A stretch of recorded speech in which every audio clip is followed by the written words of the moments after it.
আমাৰ মাননীয় মুখ্যমন্ত্ৰীদেৱে অতি সঁচা কথা এটা কোৱা মই শুনিলোঁ যে বাংলাদেশীখিনিক আমি চিনাক্তকৰণ কৰিলোঁ, পঠিয়াম ক'ত? আমিতো সিহঁতক সীমাত থিয় কৰি গুলি মাৰিব নোৱাৰোঁ, সিহঁতক ট্ৰাকত বস্তাত ভৰাই ব্ৰহ্মপুত্ৰত পেলাই দিব নোৱাৰোঁ। আমি অসমীয়া মানুহে আমাৰ ঘৰৰ জেওৰাখন 1 ইঞ্চি আগবঢ়াবলৈ সংকোচ কৰোঁ, লোকৰ মাটিৰ আলিয়েদি খোজকাঢ়ি যাবলৈ বেয়া পাওঁ। কিন্তু বাংলাদেশে কৰেনে? সিহঁতৰতো খালী জেগা দেখিলেই হ'ল। প্ৰয়াত মুখ্যমন্ত্ৰী তৰুণ গগৈদেৱে কৈছিলে যে অসমত মাটি ক'ত আছে? অসমত মাটি নাই। আজি ইণ্ডাষ্ট্ৰী এটা বহাবলৈ হ'লে মাটি নাই আমাৰ ইয়াত। মিয়া মানে আপুনি কি বুজে? মিয়া মানে বাংলাদেশী নেকি আচলতে? নহয়, মিয়া মানে বাংলাদেশী হ'ব নোৱাৰে।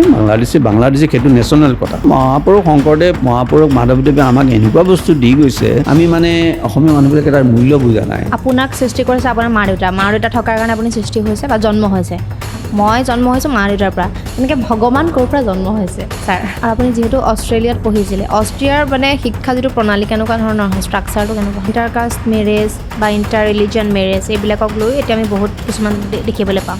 আপুনি যিহেতু আধ্যাত্মিকভাৱে জড়িত, সেইটো দৃষ্টিকোণৰ পৰা এইখিনি এলাও আছেনে? তাততো উল্লেখ কৰা নাই চাগে এইখিনি কথা। যে সনাতন ধৰ্ম মানে আপোনাৰ মতে কি? সনাতন ধৰ্ম আৰু যিটো ৰাজনীতি কৰি আছে সেইটো প্ৰভাৱ কেনেকুৱা আৰু কি হিচাপে লয় আপুনি? যিহেতু আপুনি আত্মাৰ কথা ক'লে, ভূত বিশ্বাস কৰে নে আপুনি?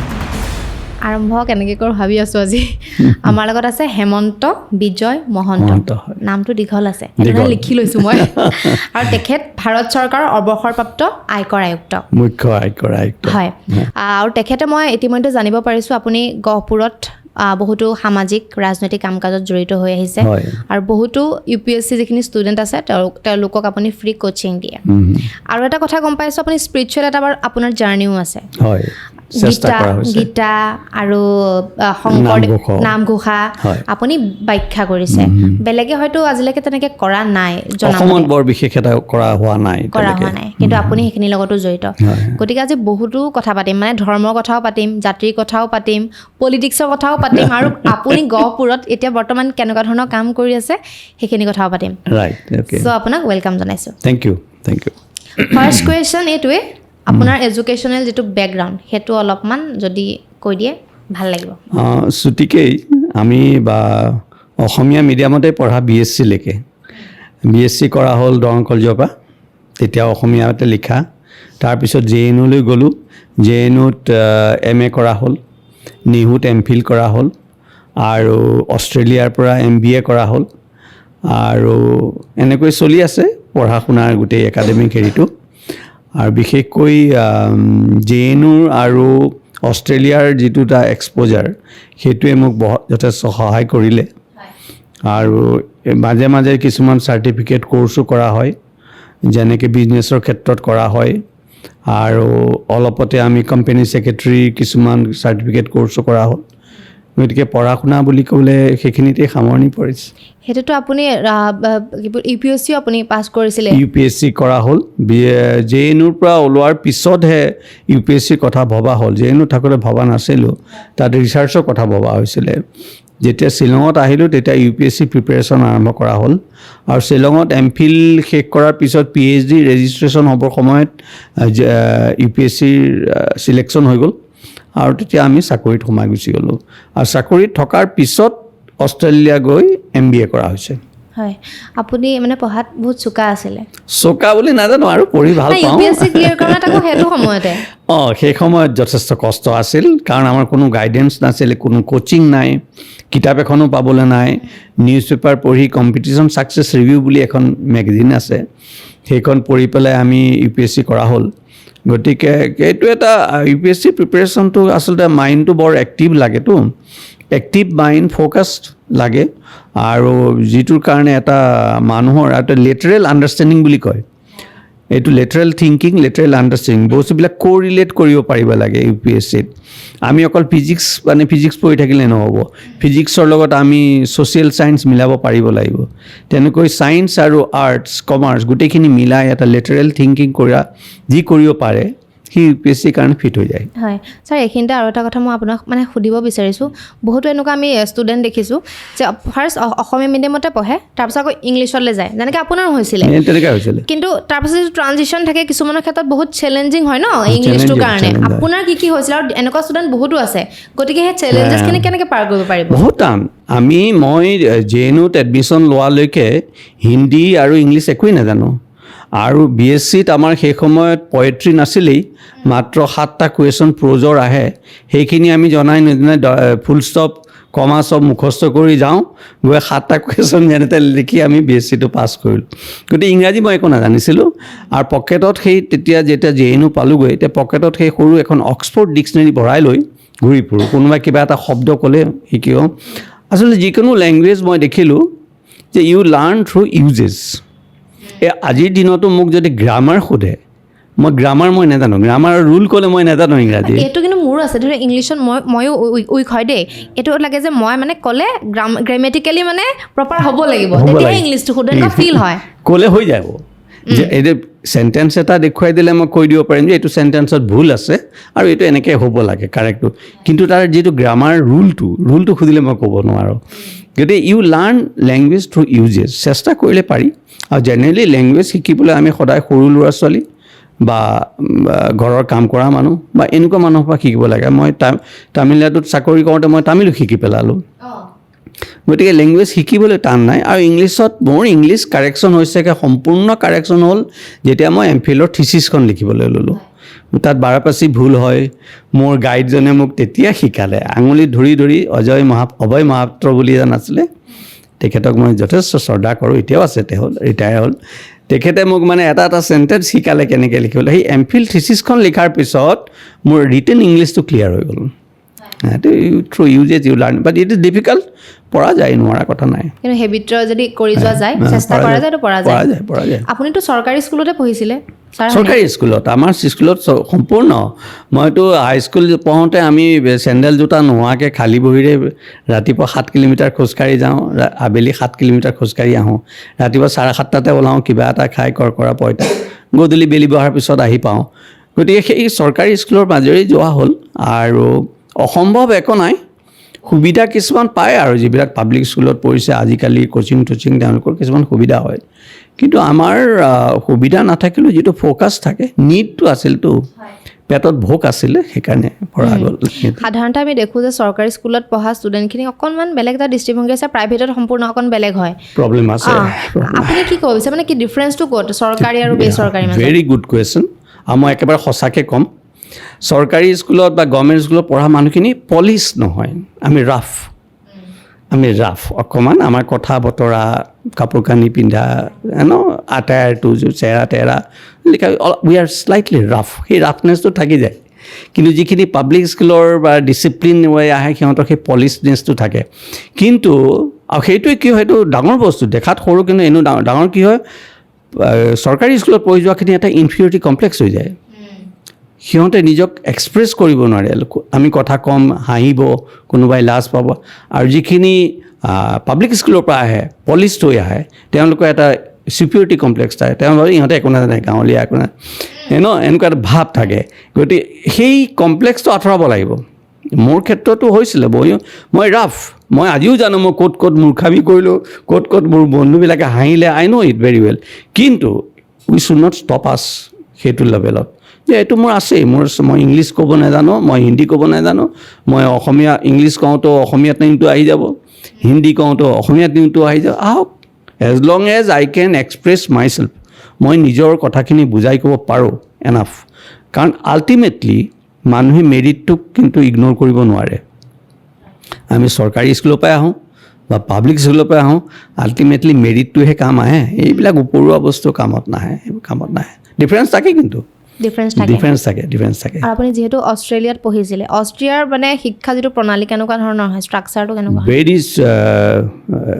ভেৰি সিহঁতৰ বহুত স্পেচিফিক সিহঁতে ক্লাছ 12 পাছ কৰাৰ পিছত বহুত কম মানুহে সিহঁতে হাই ষ্টাডিজত যায় MA BSc গ্ৰেজুৱেশ্যনটো বহুত ডাঙৰ বস্তু সিহঁতৰ কাৰণে চবেই প্ৰফেচনেল লাইনত গুচি যাব টেফ বুলি এটা বস্তু আছে সিহঁতৰ যিটো প্ৰফেচনেল স্কিল শিকায় কোনোবা প্লাম্বাৰ হ'ব কোনোবা ইলেক্ট্ৰিচিয়ান হ'ব কোনোবা বিল্ডিং বনাব কোনোবাই ইঞ্জিনিয়াৰ হ'ব সেইটো একচুৱেলি এটা ইঞ্জিনিয়াৰিঙৰ আগৰ ডিগ্ৰী তাৰ পিছত কোনোবাই যদি হায়াৰ ডিগ্ৰী কৰিব বিচাৰে ইঞ্জিনিয়াৰিং কৰিব বিচাৰে তেওঁলোক যাব পাৰে গতিকে তেওঁ বৰ স্পেচিফিক আৰু mostly free very easy to pass কোনো ফেইলেই নকৰে শিকিবহে লাগে আৰু job oriented basically job oriented আমাৰ ইণ্ডিয়াত আমি বেচিকেলি দেখোঁ যে ধৰি লওক হায়াৰ ছেকেণ্ডেৰী মেট্ৰিক পাছ কৰিলে হায়াৰ ছেকেণ্ডেৰী পঢ়িলে BA কৰিলে তাৰপাছতহে বা চাকৰি বা বেলেগ কামত মানে মনোনিৱেশ কৰে বা সোমায় তেওঁলোকে কিন্তু সেই বাহিৰৰ যিখিনি ছিষ্টেম সম্পূৰ্ণ ওলোটা হয় যে মেট্ৰিক পাছ কৰিলে বা হায়াৰ ছেকেণ্ডেৰী কৰিলে তাৰপাছত তেওঁলোকে প্ৰফেচনেলি কিছুমান কামত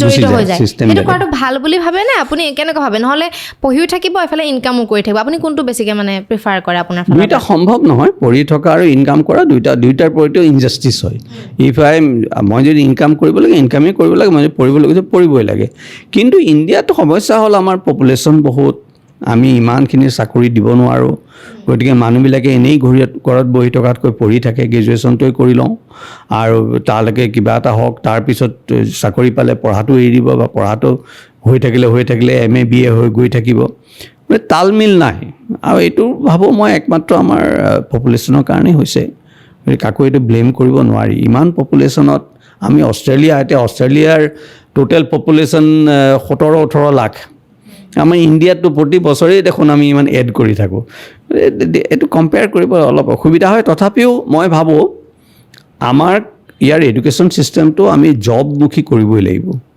এইটো আৰু চিম্পলি ডিগ্ৰীমুখী কৰিলে নহ'ব আমি এতিয়াও গ্ৰেজুৱেট বুলি ক'লে চকু বৰ ডাঙৰ মানুহ হয় ভাবোঁ সেইটো নহয় জবমুখী কৰিব লাগিব আৰু তেতিয়াহে মানুহবিলাক সংস্থাপন ভাল হ'ব ইয়াত কিন্তু আমাৰ ধৰি লওক বছৰে আমি দেখি আছোঁ ব্ৰেইন ড্ৰেইন যিটো সমস্যাটো হৈয়ে থাকে সেইটো কেনেকৈ নাইকিয়া হ'ব আচলতে সেইটো টান হ'ব যেতিয়া অপৰচুনিটি পাব আৰু ফ্ৰেংকলি স্পিকিং মোৰ কথা মই যে ভাবোঁ এই ব্ৰেইন ড্ৰেইনটো লৈ আমি বৰ বেছি চিন্তা কৰিব নালাগে আজিকালি পৃথিৱীখন মুভ কৰি আছে আজিকালি পৃথিৱীখন আমি পুৰণি যেনেকৈ আমি অসমৰ মানুহ অসমতে কৰিব লাগিব অসমতে পঢ়িব লাগিব বিহাৰৰ মানুহ বিহাৰতে এইবোৰ নাই আৰু এতিয়া চব মানুহ কোন ক'ত গৈ কাৰণ ইটছ এ চেঞ্জ পৃথিৱীখন চেঞ্জ হৈছেতো আৰু চেঞ্জ হোৱাৰ কাৰণ হ'ল ইনফৰ্মেশ্যন ৰিভলিউশ্যন আমাৰ ফোনটো খোলাৰ লগে লগে ৰাতিপুৱা গোটেই পৃথিৱীৰ ইনফৰ্মেশ্যন আমি পাওঁ আগতেতো তেনেকুৱা নাছিলে আগতে গহপুৰত মানে গুৱাহাটীত কি হৈ আছে গহপুৰৰ মানুহে নাজানে বাতৰি কাকতখন নোখোলা এসপ্তাহৰ পিছত গম পায় গতিকে এই যে মুভমেণ্টটো মানুহৰ মুভমেণ্ট অকুপেশ্যনৰ কাৰণেই হওক কোনোবাই নলবাৰীৰ বা গোলাঘাটৰ ল'ৰা এটা গৈ কেৰেলাত চাকৰি কৰি আছে কেৰেলাৰ মানুহ এটা আহি অৰুণাচলত কৰি আছে এইটো আমি বৰ বেছি চিন্তা কৰিব নালাগে এইটো তেনেকৈয়ে থাকিব এইটো হ'বই কিন্তু তাৰ মাজতেই আমি যদি আমাৰ মানুহখিনিক জব প্ৰভাইড কৰিব পাৰোঁ ইটছ বেটাৰ ঘৰত থাকি চাকৰি কৰিবলৈ পালে কোনে ভাল নাপাব পইচাকেইটা বাচিব কেৰেলাত গৈ ৰেণ্ট দিব লাগে কষ্ট কৰিলে কোনো ভাল নাপায় আমি অপৰচুনিটি দিলে নিশ্চয় থাকিব ইয়াত কিন্তু এইটো বৰ বেছি এটা চিৰিয়াছ বস্তু নহয় আই ডোণ্ট থিংক ছ' এইটো হ'বই আৰু উপায় নাই এইখিনিতে মোৰ আৰু এটা প্ৰশ্ন হৈছে এতিয়া আমি ৰিচেণ্টলি দেখি আছোঁ নিউজবিলাকত বিহাৰী খেদিব লাগে এনেকুৱা সমস্যাবিলাক দেখি আছোঁ চ' ইয়াতে বহুত ধৰণৰ মানুহ আছে জাতি বৰ্ণ নিৰ্বিশেষে আমাৰ বহুত মানে মানুহ আমাৰ অসমত আছে আপুনি যিটো বিহাৰী লৈ পেলাই যিটো চলি আছে আপোনাৰ দৃষ্টিভংগীৰ এইটো কি হিচাপে চাই আচলতে তেওঁলোক বৰ এগ্ৰেছিভ কাৰণ বিহাৰত নিড আছেতো এতিয়া বিহাৰৰ গাঁৱৰ এজন ল'ৰাই আহি ইয়াত এটা ৰুমতে 10-12টা ল'ৰা থাকিব ৰাতিপুৱাৰ পৰা গধূলিলৈকে সিহঁতে মালিকক কাম কৰি দিব আৰু কি খাইছে কি নাই সিহঁতে খবৰ নাই এতিয়া আমাৰ অসমীয়া ল'ৰাইতো সেইখিনি কৰিবলৈ নাযায় আমাৰ অসমীয়া ল'ৰাক ধুনীয়া এটা ৰুম লাগিব থাকিব কাৰণ আমাৰ এতিয়াও অসমত আজিৰ দিনতো অসমত ল'ৰা এটাই গোটেই দিনটো ক্ৰিকেট খেলি গধূলি দুপৰীয়া আহি ঘৰত ভাতকেইটা খাবলৈ পায় গধূলি ভাতকেইটা খাবলৈ পায় গতিকে তেওঁলোকে অভাৱটো অনুভৱ কৰা নাইতো কিন্তু বিহাৰত নাপাব বিহাৰত কাম নকৰিলে সিহঁতে খাবলৈ নাপায় মৰিব সিহঁতে ঘৰৰ পৰা উলিয়াই দিব গতিকে সিহঁতে ভাত বিচাৰি অসমলৈ আহিবই নহয় কিয় নাহিব গতিকে আমি সিহঁত আহিল বুলি আমি বেয়া পাই গালি পাই থাকিলেতো লাভ নাই আমি কিছুমান বস্তু টেক আপ ল'ব লাগিব হাতত ল'ব লাগিব আৰু যদি আমি ভাবোঁ যে হয় ঘৰত দেউতা মায়ে যিকেইটা ইনকাম কৰি দিছে ঘৰত ভাত বুটি আছে খেতি কৰিলে চাউল আছে বাৰীত লাই শাক আছে পথাৰত মাছ আছে হাঁহ আছে মুৰ্গী আছে আমাৰ খাই আছোঁ যদি সেইটোতে সুখী থাকোঁ তেতিয়া বাহিৰৰ মানুহ আহিতো চাকৰি ল'বই ন আমাৰ নল'ব জানো গতিকে আমি যদি সজাগ হৈ বস্তুবিলাক হাতত লওঁ তেতিয়া এওঁলোক আহি ল'ব নোৱাৰে নহয় লোৱা আৰু সেই ক্ষেত্ৰত দুটা ইয়াত ডাঙৰ ইছ্যু ইমান সহজে ক'বলৈও টান এটাতো যিবিলাক ব্যৱসায় প্ৰতিষ্ঠান আছে যিবিলাক ব্যৱসায় প্ৰতিষ্ঠান আমাৰ অসমীয়া মানুহৰ হাতত আছে সেইখিনিত বাৰু তেওঁলোকে অকণ যত্ন ল'ব কিন্তু যিবিলাক ব্যৱসায় প্ৰতিষ্ঠান অনা অসমীয়াৰ হাতত আছে অনা অসমীয়া বুলি কৈছোঁ মানে অসমৰ বাহিৰৰ মানুহ এনেকুৱা নহয় যে মাৰোৱাৰী এজন আজি অসমত 40 বছৰ 50 বছৰ আছে তেওঁ মই অনা অসমীয়া ক'বলৈ যোৱা নাই অনা অসমীয়া একেবাৰে যে বাহিৰৰ বিজনেছমেন গুজৰাটৰ পৰা আহিলে টেণ্ডাৰ মাৰি লৈ ল'লে সেই তেওঁলোকে বাহিৰৰ পৰা মানুহ লৈ আহে সেইটো অলপ ষ্টপ কৰাব লাগে গভৰ্ণমেণ্টেই হওক কোনোবাই হওক যে তোমালোকে প্ৰথমতে আমাৰ মানুহখিনিক চান্স দিয়া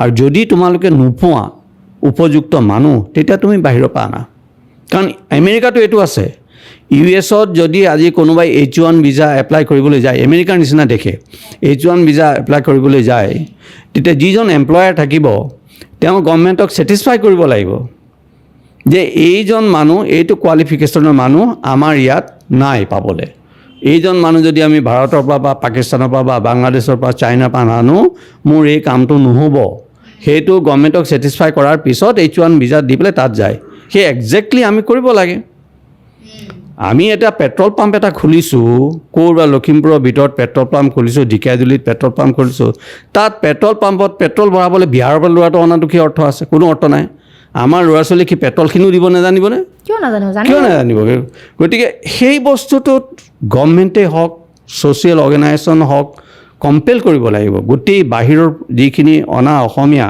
ব্যৱসায়ী আছে কোম্পেনীয়ে হওক ফাৰ্মেই হওক ইণ্ডিভিজুৱেলেই হওক তেওঁলোকক ক'ব লাগে তোমালোকে যদি ইয়াত বিজনেছ কৰা প্ৰথম চান্স আমাৰ অসমীয়া লোকেল ল'ৰা ছোৱালীক দিয়া যদি আমাৰ অসমীয়া লোকেল ল'ৰা ছোৱালীয়ে তোমালোকক ছেটিছফাই কৰিব নোৱাৰে then you can bring it সেইটো এনেকুৱা ধৰণৰ অকণমান ৰেষ্ট্ৰিকশ্যনটো নকৰিলেতো আৰু কেনেও নহ'ব USA কৰি আছে আজি ইউৰোপততো সোমাবই নোৱাৰি USA এটা সময়ত ডাক্তৰবিলাক সহজে গৈছিলে আজি ডাক্তৰে এপ্লাই কৰি চাওকচোন USৰ ভিজাই নাপাব কিন্তু এইটো চিঞৰবাখৰ কৰাতকৈ আপুনি যিটো ক'লে তেনেকৈ যদি সলিউশ্যন কৰে সলিউশ্যন টেকনিক লাগে এনেই ৰাস্তাত চিঞৰি বাখৰি পেপাৰত লিখি হুলস্থুল কৰি এইবিলাক চব ছ'চিয়েল মিডিয়াৰ কাৰণে কৰি আছে মানুহে কোনো ছিৰিয়াছ নহয় অসমত আমাৰ সমস্যাটো কি হৈছে আজিৰ কথা নকয় মই একেবাৰে অন্তৰৰ কথা কৈছোঁ বহুত আমি আজি 40-45 বছৰে দেখিলোঁ আমি ইছ্যুবিলাক উঠাওঁ কিন্তু তাক সমাধান কৰিবলৈ আমি ছিৰিয়াছ নহয় নিউজ পেপাৰত উলিয়াই দিলে টিভিত উলিয়াই দিলে ৰাস্তাত চিঞৰি দিলে আমি সন্তুষ্ট কিন্তু তাৰ যিটো ভিতৰুৱা যিটো প্ৰচেছ এই প্ৰচেছটোত আমি আজিলৈকে কাম কৰা নাই মই এটা উদাহৰণ দিওঁ ইমানখিনি আমাৰ বাংলাদেশৰ ওপৰত ইমানবোৰ আমাৰ হুলস্থুল হ'ল অসম আন্দোলন হ'ল কিবা কিবি মানুহ মৰিল ক'ত কিবা কিবি বহুত হ'ল হয় সিদিনা কোনোবা এটা চেনেলত আমাৰ মাননীয় মুখ্যমন্ত্ৰীদেৱে অতি সঁচা কথা এটা কোৱা মই শুনিলোঁ যিটো কথা মই আজি বহুত বছৰ আগতে কৈছিলোঁ যে বাংলাদেশীখিনিক আমি চিনাক্তকৰণ কৰিলোঁ পঠিয়াম ক'ত আমিতো সিহঁতক সীমাত থিয় কৰি গুলি মাৰিব নোৱাৰোঁ সিহঁতক ট্ৰাকত বস্তাত ভৰাই ব্ৰহ্মপুত্ৰত পেলাই দিব নোৱাৰোঁ মানৱীয় দিশ এটা আছেতো সেই মানুহখিনি কোনে ল'ব বাংলাদেশৰ লগত আমাৰ এক্সট্ৰাডিশ্যন ট্ৰিটি নাই কি কৰিম এই বস্তুটো ইমান দশকৰ পিছত আজি প্ৰথম মই এইবাৰ আমাৰ মাননীয় মুখ্যমন্ত্ৰী হিমন্ত বিশ্ব শৰ্মাৰ মুখত শুনিলোঁ ছিৰিয়াছনেছটো মই যে কৈছোঁ যে আমি বস্তুবিলাক ছিৰিয়াছ নহয় আমি বাংলাদেশী হাল্লা কৰি আছোঁ কিন্তু বাংলাদেশীক কেনেকৈ আমি নিয়ন্ত্ৰণ কৰিম বাংলাদেশী ইছ্যুটো আমি কেনেকৈ সমাধান কৰিম সেইটোত ছিৰিয়াছলি আমি কাম কৰা নাই অসমীয়া মানুহ সেইকাৰণে আমি কোনো এটা প্ৰব্লেম আজিলৈকে ছল্ভেই নহয় আন্দোলন হয় না নিবনুৱা সমস্যা সমাধান হ'ল না বাহিৰা আহি পেলাই মানুহে চাকৰি কাৰণ আমি টেকনিকেলি ভাবি আমি কামটো কৰা নাই গভৰ্ণমেণ্ট লেভেলতেই হওক বা আমাৰ সংগঠনবিলাকেই হওক কোনো টেকনিকেলি সলিউশ্যনটো ওলোৱা নাই সলিউশ্যন উলিয়াব লাগিবতো প্ৰব্লেমবিলাকৰ আপোনাৰ মতে কি সলিউশ্যন আছে সেই বাংলাদেশীখিনি যিখিনি আছে পঠিওৱাৰ আপোনাৰ ফালৰ পৰা সেইটো বহুত ডাঙৰ প্ৰশ্ন কৰিলে আপুনি আৰু হয়তো নামানিব পাৰে কিন্তু মোৰ মনত আছে নোহোৱা নহয় আৰু মই এইবাৰ আপুনি জানি চাগে এইবাৰ মই চেষ্টাও কৰিছিলোঁ যে চৰকাৰত অহা বা MLA হৈ অহা ইয়াত এটা কৰিব পাৰি যিটোবোৰ একদম সম্পূৰ্ণ মনৰ ভাৱ কোনোবাই ভাল নাপাব পাৰে যে আমাৰ যিবোৰ বাংলাদেশীখিনি চিনাক্তটো সকলোৱে কৰিব পাৰে নোৱাৰা কথা নাই সন্দেহ থকা কিনোকো কৰক বাংলাদেশী বুলিয়ে ধৰি আমি কিছুমান চৰকাৰী মাটি আছে আমাৰ ডাঙৰ ডাঙৰ মাটিত যদি আমি মাল্টি লেভেল ফ্লেটছ বনাই দিওঁ চৰকাৰেতো বহুত ঘৰ বনাইছে 2 বেডৰুম 3 বেডৰুম ঘৰ বনাই এই বাংলাদেশীখিনিক আমি তাত থৈ দিওঁ ফ্লেটবিলাকত থৈ দিওঁ যে তহঁতক ইয়াত থাকিব সিহঁতক জব কাৰ্ড দিব পাৰোঁ কাৰোবাক যদি আমাক সিহঁতক জব দিবলৈ মন আছে কোনোবাই খেতিত লগাব কোনোবাই ডেইৰী ফাৰ্মত লগাব কোনোবাই ঘৰ বনোৱাত লগাব মিস্ত্ৰী লগাব জানো সিহঁতক জব কাৰ্ড দিলোঁ দি পেলাই সিহঁতক ৰেজিষ্টাৰ ৰাখিলোঁ, গেটত ৰেজিষ্টাৰ ৰাখিলোঁ, সিহঁতক সময়ত নি পেলাই জব কাম বন কৰি আহি ঘূৰাই আনি আকৌ তাত তেনেকৈ 10 বছৰ 20 বছৰ সিহঁতক তাত থৈ দিয়ক। শাস্তি মানে এটা আৰু শাস্তি নহয়, মানে হেল্পো কৰিছে, সংস্থাপন দিছোঁতো আমি, কিন্তু আমি সিহঁতক ভোটাধিকাৰ দিয়া নাই। আমি সিহঁতক আমাৰ যিকোনো মাটিত চাওক, বাংলাদেশী প্ৰব্লেমটো ভোটাধিকাৰী নহয়। আমি অসমীয়া মানুহে আমাৰ ঘৰৰ জেওৰাখন 1 ইঞ্চি আগবঢ়াবলৈ সংকোচ কৰোঁ, বেয়া পাওঁ। লোকৰ মাটিৰ আলিয়েদি খোজকাঢ়ি যাবলৈ বেয়া পাওঁ, কিন্তু বাংলাদেশে কৰেনে? সিহঁতৰতো খালী জেগা দেখিলেই হ'ল, ঘৰ এটা বনাব, ওচৰতে কলপুলি এটা ৰুব, সেই কলপুলিৰে চব কাম, আৰু 10টা 15টা মানুহ তাতে সোমাই আছে। সিহঁতে আমাৰ মাটিবিলাক লৈছে, this is most important thing. সিহঁতে মাটিবিলাক লৈছে, এই মাটি আমাৰ অসমত মাটি নাইতো দেখিবলৈ। এইটো আমাৰ প্ৰয়াত মুখ্যমন্ত্ৰী তৰুণ গগৈদেৱে কৈছিলে যে অসমত মাটি ক'ত আছে, অসমত মাটি নাই। আজি ইণ্ডাষ্ট্ৰি এটা বহাবলৈ হ'লে মাটি নাই আমাৰ ইয়াত। সেইটো জাগিৰোডৰ সেই পেপাৰ মিলটো ভাঙি পেলাই আমি চেভি কণ্ট্ৰেক্টৰটো বহাব লগা হ'ল, আমি নতুন জেগা এটা বিচাৰি পালোঁ। এই মাটি, আমাৰ যিটো চৰকাৰী মাটিখিনি আছে, এই মাটিখিনি প্ৰটেকশ্যন দিব লাগিব, আৰু প্ৰটেকশ্যন দিব লাগিব এই বাংলাদেশীখিনিৰ পৰা অনাধিকাৰ, যিটো আমাৰ মাননীয় মুখ্যমন্ত্ৰীদেৱে কৰিছে, ষ্টেপ লৈছে। তেওঁ বহুতে বেয়া পাইছে তেখেতক, কিন্তু তেখেতে এটা ৰাইট ডাইৰেকশ্যনত গৈছে, কিন্তু এইটো নোহোৱা নহয়, ভাল কাম কৰি আছে। কিন্তু মাটি নহ'লে কাইলৈ আমি কি কৰিম, একো নোৱাৰোঁ। গতিকে মোৰ চলিউশ্যনটো সেইটোৱে, যদি কোনোবাই শুনে যে এওঁলোকক এটা ধুনীয়াকৈ এটা কেম্পাছ বনাই মাল্টি ষ্টৰী ফ্লেট বনাওক, ডাঙৰ ডাঙৰ, তাত নি পেলাই গোটেইখিনি সোমোৱাই থৈ দিয়ক। কোনোবাই হুলস্থুল কৰিলে কৰিব, সিহঁতে তাত খাব ব'ব, জীৱিকা টিবিকা, হেল্থ চেল্থ এডুকেশ্যন চব পাব। কিন্তু সিহঁতে আমাৰ মাটি অধিকাৰ কৰিব নোৱাৰে, সিহঁতে আহি আমাৰ লগত মিক্স আপ কৰি কিবা খেলি মেলি কৰিব নোৱাৰে। আমি জানো যে এইটো জেগাত আমাৰ মানুহখিনি আছে, আৰু সিহঁতক কামো দিম, কাম নিদিয়া নহয় ন, আমি আমাৰ কামত লগাম, পথাৰ কামত লগাম, ৰাস্তা কামত লগাম, যোনে যি কৰে চব কৰিব। এনেকুৱা ধৰণৰ এটা ব্যৱস্থা কৰিব লাগিব। আৰু কাৰণ সিহঁতক বাহিৰলৈ পঠিয়াই দিব নোৱাৰি, কোনেও নলয় সিহঁতক। আৰু বাংলাদেশী প্ৰব্লেম চবত আছে, অসমৰে প্ৰব্লেম নহয়। গোটেই ৱেষ্ট বেংগল ভৰ্তি, নিউয়ৰ্ক চিটি বাংলাদেশীৰে ভৰ্তি হৈ আছে, গোটেই টেক্সিটো বাংলাদেশীয়ে চলায়। বাংলাদেশী ক'ত নাই? চবেই আমি ইমিগ্ৰেশ্যনৰ প্ৰব্লেমটো গোটেই পৃথিৱীত আছে। আজি অষ্ট্ৰিয়া জাৰ্মানীৰ প্ৰব্লেম হ'ল, টাৰ্কিৰ যিখিনি প্ৰব্লেম ইমিগ্ৰেশ্যনৰ, সিহঁতক লৈ প্ৰব্লেম, কিন্তু চবে টেকেল কৰিছে, চবে ধুনীয়াকৈ হেণ্ডেল কৰিছে, আমি হেণ্ডেল কৰিব পৰা নাই। আৰু মিয়া যিটো শব্দ ব্যৱহাৰ কৰা হয়, মিয়া মানে আপুনি কি বুজে? মিয়া মানে বাংলাদেশী নেকি আচলতে? নহয়, মিয়া মানে বাংলাদেশী হ'ব নোৱাৰে।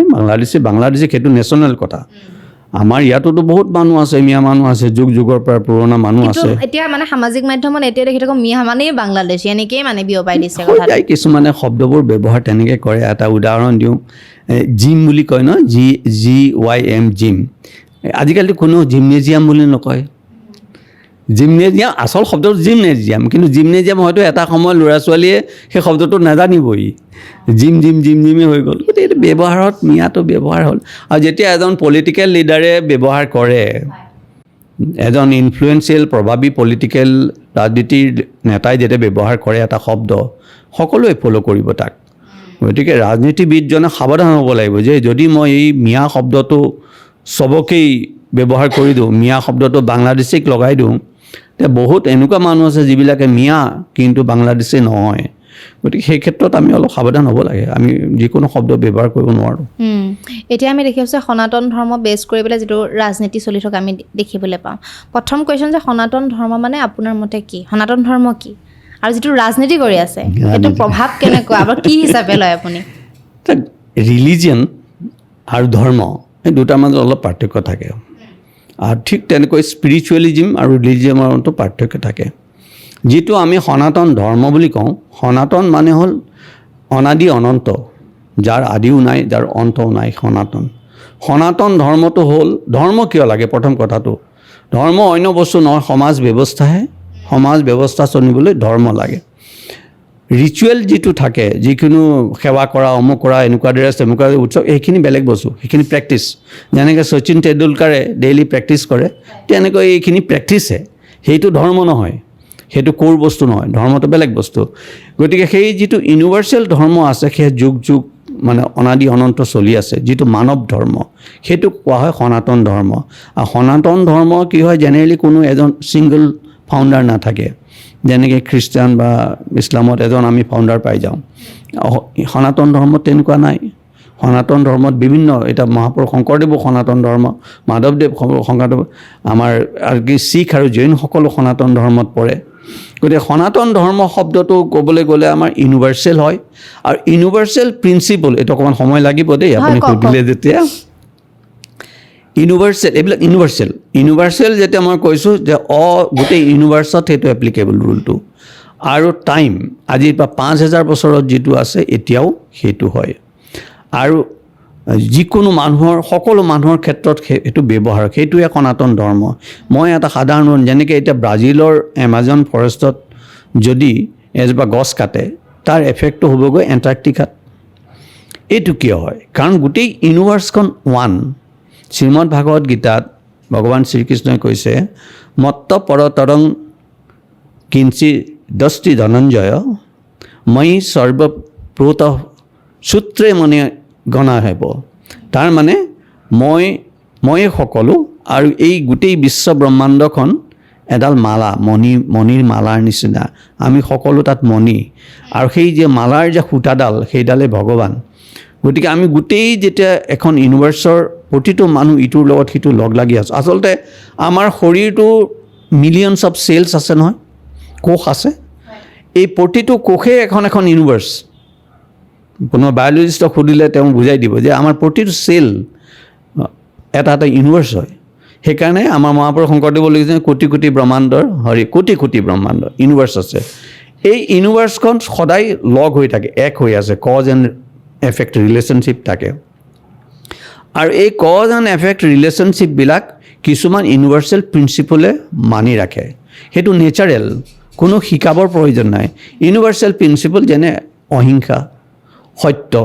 তেওঁ চাইনাতেই হওক, কনফুচিয়াছ ধৰ্মই হওক, বুদ্ধিজিমেই হওক, ইছলামেই হওক, তেওঁ অহিংসা হ'ব লাগিব, সত্য ক'ব লাগিব, অনেষ্টি থাকিব লাগিব, তেতিয়াহে সমাজ ব্যৱস্থা চলিব। সেইখিনিয়ে সনাতন ধৰ্ম। তাৰ পিছত যিখিনি ৰিচুৱেল আছে সেই ৰিচুৱেলখিনি লৈ আমি বিভিন্ন গোট হ'লোঁ। এইটো ইছলাম হ'ল, খ্ৰীষ্টিয়ান হ'ল, হিন্দু হ'ল, এইখিনি। এতিয়া গতিকে সেইখিনি এই ৰিলিজিয়নখিনিক যদি আমি ধৰ্ম বুলি লওঁ তেতিয়া সনাতন নহ'বও পাৰে। কাৰণ সেই প্ৰিন্সিপলখিনিৰ লগত কিছুমান ভেলু আছে। ভেলুবিলাক মেন মেড, ছ'চাইটিয়ে বনোৱা। যেনে এটা সময়ত বাল্য বিবাহটো ছ'চাইটিয়ে একচেপ্ট কৰিছিলে, ভেলু, সেইটো ছ'চাইটিৰ ভেলু। সেই সময়ৰ ছ'চাইটিত সেইটো ভুল নহয়, কিন্তু আজিৰ দিনত আজিৰ ছ'চাইটিয়ে তাক কেঞ্চেল কৰি দিলে। গতিকে ভেলু বস্তুটো তেনেকুৱা। আৰু জেনেৰেলি ৰিলিজিয়নবিলাক ভেলু বেছড হয়। সিহঁতৰ প্ৰিন্সিপল থাকে, প্ৰিন্সিপল থাকিব লাগিব, দৰ্শন থাকিব লাগিব, কিন্তু প্ৰিন্সিপলটো সনাতন হয়। সেইটো ইছলামেই হওক বা খ্ৰীষ্টানেই হওক, সনাতনেই। আৰু এইখিনি হ'ল ভেলু। গতিকে যেতিয়া আমি হিন্দুত্ব বুলি কৈ দিওঁ, হিন্দুত্বটো কিন্তু ৰিলিজনত আহিব, ভেলুত আহিব, সি সনাতনত নাযায়। গতিকে সনাতন শব্দটো আজিকালি সকলোৱে ব্যৱহাৰ কৰিছে, কোনে কেনেকৈ কৰিছে নাজানো। আৰু পলিটিক্স আৰু ৰিলিজনৰ মাজত এটা লিংক বহুত যুগৰ পৰা আছে, কাৰণ দুইটা বস্তু ছ'চাইটিৰেতো, সমাজৰে বস্তু। আচলতে পলিটিক্সটো আগৰ দিনত ৰোমান এম্পায়াৰটো আছিলে, ৰোমান সভ্যতাটো আমি আছিলোঁ, এই চাৰ্চবিলাকে ডিক্টেট কৰি গৈছিলে। বাহিৰতো কৰে, আজিও কৰে, চাৰ্চে যেনে ডিক্টেট কৰে। আমাৰ সম্ৰাট অশোকৰ দিনতো আছিলে তেনেকুৱা। গতিকে বহুত সময়ত ৰিলিজনে পলিটিক্সটো ডিক্টেশ্যন নিদিয়া নহয়। সেইটো ভালো, কাৰণ পলিটিক্সেতো ধৰ্মৰ কামেই কৰিব লাগে, পলিটিক্সটো অধৰ্ম কৰিলে নহ'ব। ধৰ্ম মানে কি, যিটো মানি ছ'চাইটিখন ধুনীয়াকৈ চলি থাকে। আৰু গতিকে ৰিলিজন আৰু পলিটিক্সৰ লিংকটো আছে, কিন্তু পলিটিক্সে যদি ৰিলিজনটোক লৈ খামুচি ধৰি, এটা পাৰ্টিকুলাৰ ৰিলিজনক খামুচি ধৰি আগবাঢ়িব বিচাৰে, তেতিয়া সমাজৰ লোকচান হ'ব। তেতিয়া পলাৰাইজেশ্যন বুলি কয়। যদি আমি কেন্দ্ৰীভূত কৰি দিওঁ যে এইখিনি মুছলিম, এইখিনি হিন্দু, এইখিনি বুদ্ধিষ্ট, তেতিয়া খেলিমেলি হৈ যায়। তেতিয়া সমাজৰ উন্নতি হ'বলৈ অসুবিধা হয়। মই নকওঁ নহয় বুলি, কিন্তু সেইটো মেইন ইছ্যু হ'ব নালাগে। এতিয়া বৰ্তমানটো ধৰ্ম লৈয়ে চলি আছে, ধৰ্ম লৈ হৈছে, কিন্তু ধৰ্ম কনফিউজ হৈছে। আমি সনাতন ধৰ্মৰ কথা কওঁ, কিন্তু আমি ফ'ল' কৰোঁ ৰিলিজন, যিটো ভেলু বেছড, সেইটো কনফিউজন হ'ব নালাগে। সনাতন ধৰ্ম কোনে নামানিব, চবেই মানিব লাগিব। সনাতন ধৰ্মটো চবতে থাকিবতো। সনাতন ধৰ্মটো এইটো মানৱ সমাজৰ এটা বস্তু, যিটো ভাগ্য ভাল আমাৰ যিটো ভাৰতত যুগে যুগে 5,000, 6,000, 10,000 বছৰ আগৰ পৰা চলি আছে সনাতন ধৰ্ম বাকীবিলাক ধৰ্ম হয়তো পিছত আহিছে সিহঁতে সেইখিনি অলপ পিছত বুজিছে যেতিয়া এটা সময় যেতিয়া ইউৰোপত বাৰ্বাৰিজিম আছিলে ইউৰোপত যিবিলাক ট্ৰাইবছ আছিলে জাৰ্মান ট্ৰাইবছ এই বুলি কয় যিটো আমি ইটালীত আছিলে এই ট্ৰাইববিলাকে যেতিয়া সিহঁতে ইটোৱে সিটোক আক্ৰমণ কৰিছে সেই সময়ত ভাৰতত সনাতন ধৰ্ম আছিলে গতিকে আমি আগবাঢ়ি আছোঁ সনাতন ধৰ্মত ইণ্ডিয়া ভাৰতবৰ্ষ আগবাঢ়ি আছে তাত কোনো ডাউট নাই কিন্তু আমি যদি আজি কওঁ নহয় ভাৰতবৰ্ষখন অকল হিন্দুসকলৰে তেতিয়া অলপ ভুল হয় কিন্তু হিন্দুসকল ইমান দিনে খেলি মেলিটো কি হৈ আছিলে যে আমি ছেকুলাৰিজিমটোও কনফিউজ হৈ গৈছিলোঁ আমি সৰ্বধৰ্ম সমান বুলি কৈ সেইটো কনফিউজ হৈছিলে আমি সৰ্বধৰ্ম সমান বুলি কৈ ছেকুলাৰিজিম বুলি কৈ কিছুমান মাইনৰিটিক আমি পেম্পাৰ কৰিবলৈ আৰম্ভ কৰিলোঁতো সেইটো ভুল হ'ল এক্সট্ৰিম হ'ল আৰু তাৰ এক্সট্ৰিমটো এতিয়া এইটো যে মাইনৰিটিখিনিক গোটেই বাদ দি এনেকৈ নহ'বতো বস্তুটো এটা মিলাই যিসকল চিন্তা কৰা মানুহ সমাজৰ লিডাৰ তেওঁলোকে বস্তুটো উদাৰ মনেৰে ভালকৈ চাব লাগিব কাৰণ সমাজটো সমাজে মানুহৰ ভেলু আছে আমি ধৰ্মৰ ভিত্তিত আমি মানৱীয়তা আঁতৰাই দিব নোৱাৰোঁ এতিয়া আমি এইটোও দেখি আছোঁ যে ধৰ্মৰ ভিত্তিত আপোনাৰ অপৰাধী চিনাক্ত কৰে ন আমুক ধৰ্মৰ তামুক ধৰ্মৰ এইটো এক্সট্ৰিম কেছ আৰু আপুনি কি ক'ব ধৰ্মৰ ভিত্তিত এইবিলাক এক্সট্ৰিম কেছ চাওক আজিৰ যুগত কি হৈছে সেইটো পইণ্টত আহিম আজিৰ যুগত কি হৈছে চব ইনষ্টিটিউশ্যনবিলাক ভাঙি গৈছেতো যিকোনো কাৰণত ইনষ্টিটিউশ্যনবিলাক ভাঙি গ'ল এতিয়া ইনষ্টিটিউশ্যনৰ ওপৰত সমাজ চলা নাই আগতে কোৰ্ট আছিল কিবা গভৰ্ণমেণ্ট আছিল এটা স্কুল আছিল মানে কলেজ আছে এটা ইনষ্টিটিউশ্যন আছিলে এই ইনষ্টিটিউশ্যনবিলাকে সমাজখন ধৰি ৰাখিছিলে এতিয়া ইনষ্টিটিউশ্যনবিলাক দুৰ্বল হৈ গৈছে ইণ্ডিভিজুৱেলবিলাক আগবাঢ়িছে গতিকে যদি আমি এজন পুলিচৰ হাতত এটা লাইচেঞ্চ ৰিভলভাৰ দি তেওঁক আমি সম্পূৰ্ণ স্বাধীনতা দিওঁ তেওঁ ভুল কৰাটো স্বাভাৱিক তেওঁতো সেইকাৰণেতো আমাৰ সমাজত পুলিচক সিমানখিনি পাৱাৰ দিয়া নাই নহয় সিমানখিনি এতিয়া আমাৰ চাওক আকৌ প্ৰিন্সিপললৈ মই ঘূৰি আহোঁ এতিয়া গ্ৰীকত এটা প্ৰিন্সিপল আছিলে গ্ৰীক যুগৰ পৰাই যে 10জন দোষী criminal 10 criminal escape but not a single innocent should be punished হয়নে গতিকে আমাৰ লাগিলে 10জন আমাৰ দোষী মুক্ত হৈ যাওক ফ্ৰী হৈ যাওক পানিছমেণ্ট নাপাওক কিন্তু এজন ইন'চেণ্টো ভুলতে পানিছমেণ্ট পাব নালাগে সেইটো এটা লিগেল প্ৰিন্সিপল ইউনিভাৰ্চেল মই যিটো কথা কয় এই প্ৰিন্সিপলটো শ্ৰীমদ ভাগৱত গীতাত 5000 বছৰ আগতে ভগৱানে কৈছিলে কিমান ধুনীয়াকৈ কৈছে ভাবা কথা এনেকৈ ভাবিব লাগে কথাবিলাক পৰিত্ৰাণায় সাধুনাম বিনাশায় দুষ্কৃতম পৰিত্ৰাণায় সাধুনাম বিনাশায় দুষ্কৃতম যে মই পৃথিৱীলৈ আহোঁ সাধুসকলৰ পৰিত্ৰাণ কৰোঁ আৰু দুষ্কৃতিৰ বিনাশ কৰোঁ এতিয়া তাত যদি ভগৱানে এইটোওতো ক'ব পাৰিলে হয়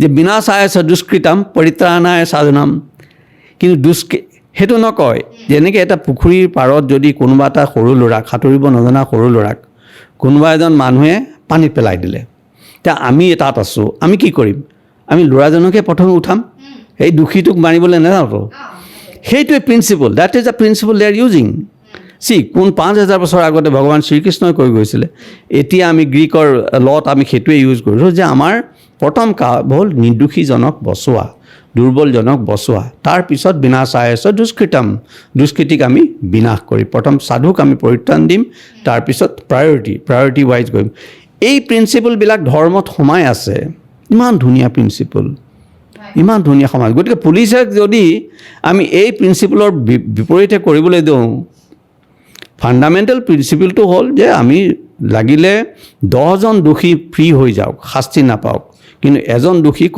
নিৰ্দোষী মানুহে শাস্তি পাব নালাগে সেই প্ৰিন্সিপলটোক সেই পুলিচজনে হাতত ৰিভলভাৰ লৈ তেওঁ ৰাখিব পাৰিব জানো নোৱাৰে নহয় সেইকাৰণেতো কোৰ্টৰ ছিষ্টেম আছে পুলিচজনৰ কাম তাক ধৰি আনি দিয়া কোৰ্টে চাব যে এই প্ৰিন্সিপলটো এপ্লাই হৈছে নে নাই এই প্ৰিন্সিপল কাৰণ কোৰ্টে প্ৰিন্সিপল লৈ বহি আছে প্ৰিন্সিপল পুলিচে নাজানে ফৰেষ্টত প্ৰিন্সিপল নাথাকে ফৰেষ্টটো জংগল ৰাজ ফৰেষ্টত যোনে যাকে পাই গুলিয়াব ৰাস্তাত প্ৰিন্সিপল নাথাকে প্ৰিন্সিপল ইয়াত থাকে গতিকে আমি সকলোৱে নিজৰ ৰোলবিলাক খেলি মেলি কৰিছোঁ আৰু ইনষ্টিটিউশ্যনবিলাক ভাগি গৈছে আৰু এইটো এটা আচলতে নিউ ৱৰ্ল্ড অৰ্ডাৰ বুলি কোৱা হয় যিটো পৰিৱৰ্তন হৈছে ভালেই হওক বেয়া হওক কি নাজানো, কিন্তু এটা পৰিৱৰ্তন হৈ আহিছে।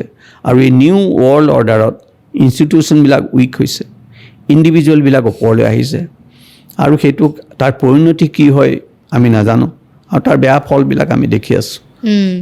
আৰু যিহেতু আপুনি মাজে মাজে গীটাৰ যোগেদি মানে বুজাই দিছে কিছুমান, ভাল লাগিছে মানে উদাহৰণ দি পেলাই। আপুনি স্পিৰিচুৱেল জাৰ্ণিত জড়িত বুলি মই ইণ্ট্ৰডাকশ্যনত কৈছিলোঁ, কেনেকৈ কেতিয়াৰ পৰা জড়িত হ'ল?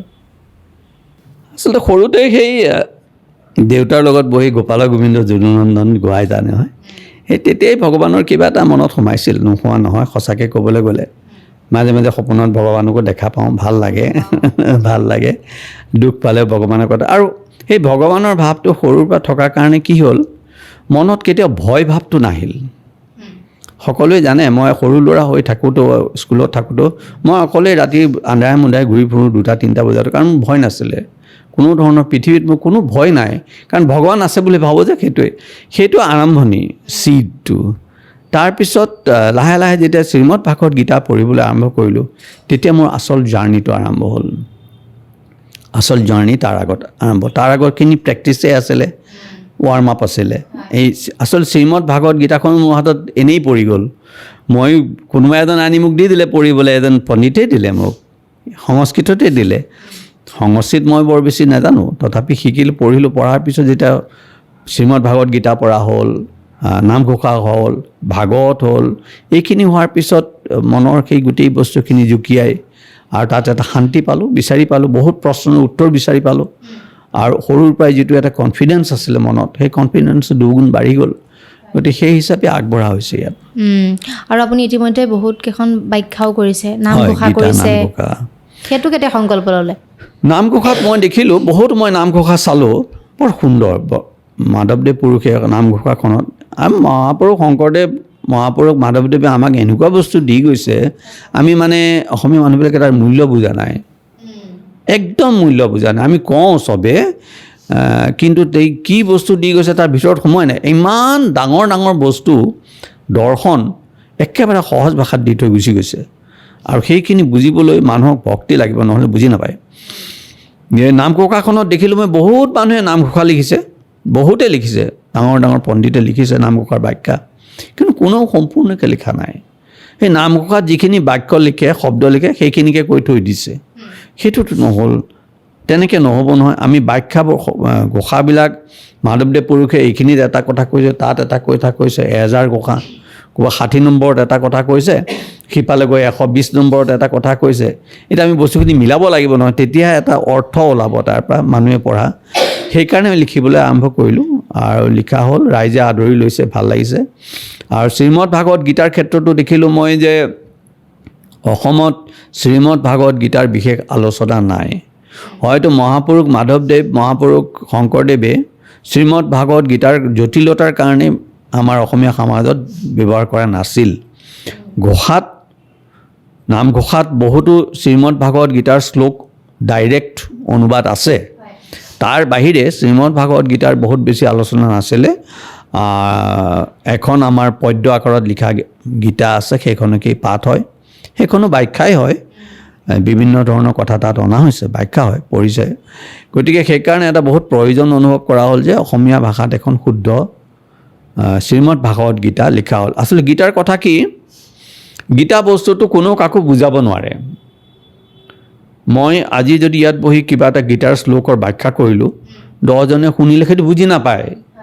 গীতাটো অনুধাৱন, নিজৰ অনুভূতি আহিব লাগিব। আমি সেইকাৰণে বস্তুটো এজ ইট ইজ দিব লাগিব, যে গীতা এইটো আছে, ভগৱানে এনেকৈ কৈছে, তাৰ ইমপ্লিকেশ্যনছ কি, কেনেকৈ হয়তো সেই যিজনে পঢ়িব তেওঁ নিজৰ জীৱনত প্ৰয়োগ কৰি বুজিব লাগিব, তেতিয়াহে গীতাৰ মজাটো আহে, নিজৰ জীৱনত প্ৰয়োগ হয়। গতিকে গীতা হিচাপে জীয়াই থকাটো বেছি টান। গীতা পঢ়িবলৈ সহজ, বুজিবলৈও সহজ, বুজাবলৈও সহজ, কিন্তু নিজে গীতাৰ লাইফ লৈ জীয়াই থকাটো আচল উদ্দেশ্য। মহাত্মা গান্ধী আছিলে গীতাৰ আদৰ্শ, নেলছন মাণ্ডেলা আছিলে, ইণ্টাৰেষ্টিং, চাউথ আফ্ৰিকাৰ নেলছন মাণ্ডেলা আছিলে গীতাৰ মানুহ। বাকী মই দেখা নাই, আনকি বিবেকানন্দও ফেইল হৈ গৈছিলে, স্বামী বিবেকানন্দও সম্পূৰ্ণ গীতাৰ আধাৰত থাকিব পৰা নাছিল। গতিকে সেই গীতাৰ হেৰি জীয়াই থকাটো এটা ডাঙৰ চেলেঞ্জ সেইটো পাৰি যেতিয়া আমি বস্তুটো ডেইলি প্ৰেক্টিছ কৰিম পঢ়ি থাকিম বুজি থাকিম ভাবিম তেতিয়াহে গীতাৰ সেইটো আৰু সেইখিনি মনত ৰাখি এটা সাধাৰণভাৱে শ্লোকখিনি দিয়া হৈছে ৰাইজে ভাল পাইছে গৈ আছোঁ ছাৰ এটা কুৱেশ্যন মোৰ মনলৈ আহিছে আপুনি যিহেতু আধ্যাত্মিক আৰু ভগৱানক বিশ্বাস কৰে চ' এতিয়া আমি দেখোঁ যে বহুত বহুত বিভিন্ন ধৰণৰ দুৰ্নীতিয়ে হওক বা সমাজখন বেলেগ হৈ গৈছে বা গোটেই পৰিস্থিতি অলপ বেলেগ হৈ গৈছে চ' ভগৱান আহিব নে সেইখিনি বেয়া কৰিব কাৰণে বৰ্তমান কলিযুগ চলি আছে চ' ভগৱানে দেখা নাই নেকি আচলতে আপুনি কেনেদৰে ব্যাখ্যা কৰিব আমিতো ৰৈ আছোঁ যুগ পুৰুষ এজন আহক यदा यदा हि धर्मस्य ग्लानिर्भवति भारत अभ्युत्थानम धर्मस्य तदात्मानं सृजाम्यहं परित्राणाय साधूनां विनाशाय च दुष्कृतं धर्म संस्थापनार्थाय सम्भवामि युगे युगे ভগৱান আহিব যেতিয়া প্ৰয়োজন হয় ভগৱান আহিব কিন্তু তাৰ আগতে বহুত কাম আছে ভগৱানৰ সৃষ্টি ভগৱানে যেতিয়া কৰে আমাৰ যুগত হয়তো ভগৱান নাহিব পাৰে কিন্তু হয়তো আমি আকৌ ট্ৰান্সমাইগ্ৰেশ্যন অফ সোল আছেতো আমিতো এই জন্মতে যে মুক্তি পাই যাম তোৰ কোনো গ্যাৰাণ্টি নাই ইয়াৰ পিছত আকৌ কিবা এটা মানুহ হলো কিবা হলো কোনে তাৰে কি হয় ডু ইউ বিলিভ ৰিবাৰ্থ আপুনি বিলিভ কৰে ও yes yes if you are a Hindu if you are Sanatan Dharma transmigration of soul is a fundamental thing সেইটো যদি আমি নামানো আমি হিন্দু ধর্ম বুঝি নাপাম transmigration of soul is a fundamental thing of Hindu বা সনাতন ধৰ্ম যিয়েই নকওঁ সেইটো নহ'লে আমি এক বুজি নাপাওঁ সেইটো কৰিবই লাগিব আমি আমাৰ যে এইটো শৰীৰ আৰু আত্মা বেলেগ আমি জীৱাত্মা এইটো শৰীৰ মোৰ নহয় এইখন লাগে গাড়ী এখন কিনাৰ নিচিনা কথা এখন গাড়ী কিনিলোঁ 15 বছৰ হ'ল চেঞ্জ কৰি নতুন গাড়ী কিনিলোঁ তেনেকুৱা কথা এখন এইটো গাড়ী এখন ভিতৰত মোৰ ড্ৰাইভাৰটো বেলেগ আছে গতিকে আমাৰ শৰীৰটো আৰু আত্মা যদি বেলেগ বুলি নাভাবোঁ আৰু ইয়াৰ পিছত মোৰ আকৌ পুনৰ জন্ম হ'ব বা ইয়াৰ আগতে মোৰ বহুত জন্ম হৈছিল সেইটো যদি নুবুজো তেতিয়া আমি হিন্দু ধৰ্মৰ যিটো শিক্ষা সেইটো বুজিবলৈ টান পাম সেইটো সেইটো বুজি নাপাম যেহেতু আপুনি আত্মাৰ কথা ক'লে ভূত বিশ্বাস কৰেনে আপুনি যে ভূত নহয় প্ৰেতাত্মা ভূত বুলি সাধাৰণতে কোৱা হয় প্ৰেতাত্মা থাকে নথকা নহয় প্ৰেতাত্মাবিলাক হ'ল যিবিলাক আমি কি হয় মই কৈ দিওঁ এতিয়া অকণমান এইটো আৰু কমপ্লিকেটেড হ'ব আমি এইটো জীৱনত বহুত কৰ্ম কৰিলোঁ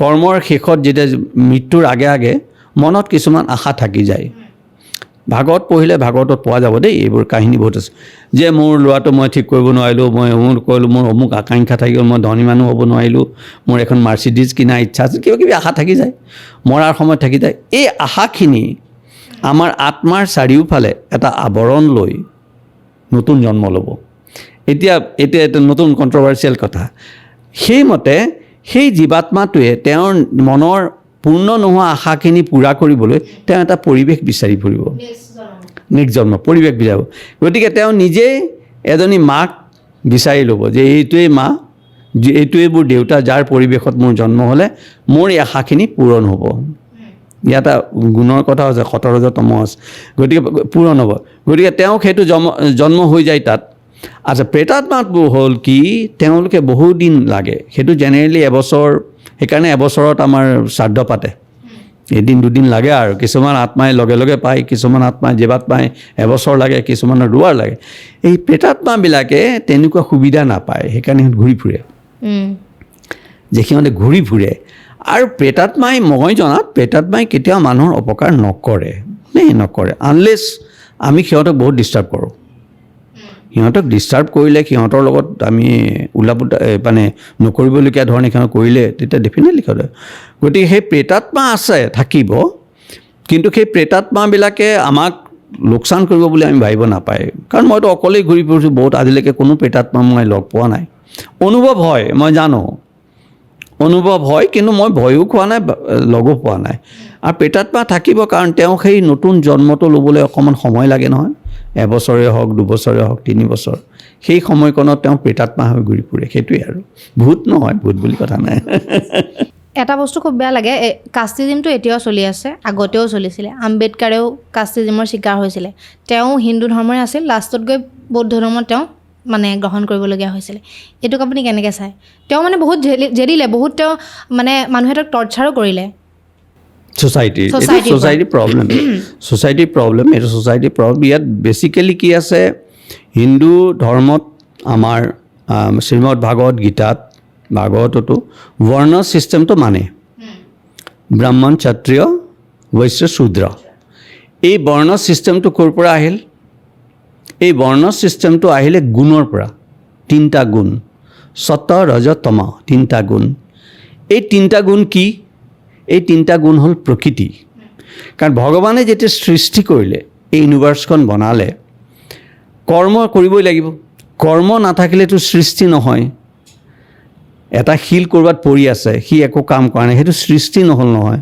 কিন্তু এটা মানুহৰ ল'ৰা ছোৱালী বা ছাগলী পোৱালি এটা দৌৰি ফুৰিছে কিবা সেইটো সৃষ্টি হ'ল গতিকে কৰ্ম কৰিবই লাগিব আচ্ছা ভগৱান নিজেই সৃষ্টিকৰ্তা গতিকে তেওঁতো কৰ্ম নকৰে গতিকে কৰ্ম কাৰ হতুৱাই কৰাব এই তেওঁৰে কিছুমান অংশ যি আত্মা তেওঁৰে অংশ কিছুমান মই আত্মা এৰি দিলে তেওঁ এটা পৰ্চন কেইটামান এটা ডাঙৰ এৰিব কেইটামান এৰি দিলে দি ইফালে গুণকেইটা ক্ৰিয়েট কৰি দিলে তিনিটা গুণ প্ৰকৃতি সত ৰজ তম তো এই আত্মাকেইটাই সেই গুণকেইটাৰ লগত মিলি গুলি কৰ্ম কৰিব লগা হয় আচ্ছা যিটো গুণ প্ৰাধান্য হয় সেইটোৰ ওপৰত এটা বৰ্ণ হয় ব্ৰাহ্মণ বৰ্ণৰ কাৰণে সত্য গুণটো প্ৰভাৱী হয় ক্ষত্ৰিয়ৰ কাৰণে ৰজগুণটো প্ৰভাৱী হয় বৈশ্য আৰু শূদ্ৰৰ কাৰণে তমসিক গুণটো প্ৰভাৱী হয় এজন মানুহৰ শৰীৰত তিনিটা গুণ থাকিব পাৰে কোনটো গুণ প্ৰভাৱী সেইটো তাৰ ওপৰত পৰে মই অকণমান এটা শ্লোক কৈ দিওঁ কাৰণ এইটো বৰ চিৰিয়াছ বস্তু অকণমান দূৰৰ পৰা আহিব লাগিব আমি ভগৱানে কৈছে গীতাত কৈছে ভগৱানে চতুৰ্বৰ্ণ্য ময়া সৃষ্টাং গুণ কৰ্ম বিভাষত তস্য কৰ্তাৰমপি মাং বিদ্ধি অকৰ্তাৰম অব্যং মই কোনো কাম কৰিব নালাগে চতুৰ্বৰ্ণ্য চাৰিটা বৰ্ণ মই সৃষ্টি কৰিলোঁ বুলি ক'লেতো ভগৱানে তাৰপিছত আহিব কোন কৰ্মৰ কি কাম সমুদমস্তপ শৌচং শান্তি আৰ্যৱম জ্ঞান বিজ্ঞানমস্তিকং ব্ৰহ্ম কৰ্ম প্ৰভাৱজম ব্ৰহ্মৰ ক্ষেত্ৰত কি ব্ৰহ্ম যিবিলাকে ব্ৰাহ্মণ হ'ব বৰ্ণৰ তেওঁলোক সত্বগুণৰ হ'ব তেওঁলোকৰ কাৰণে সম দম শৌচ দয়া জ্ঞান বিজ্ঞান এইবিলাক তেওঁলোকৰ প্ৰাধান্য হ'ব অ'কে ক্ষত্ৰিয়ৰ ক্ষেত্ৰত কি প্ৰাধান্য হয় ক্ষত্ৰিয়ৰ ক্ষেত্ৰত হ'ব শৈৰ তেজ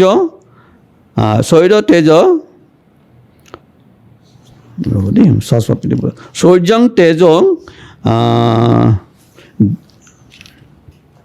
ধৃতি দাক্ষং শ্ৰোদ তেজ ধৃতি দাক্ষং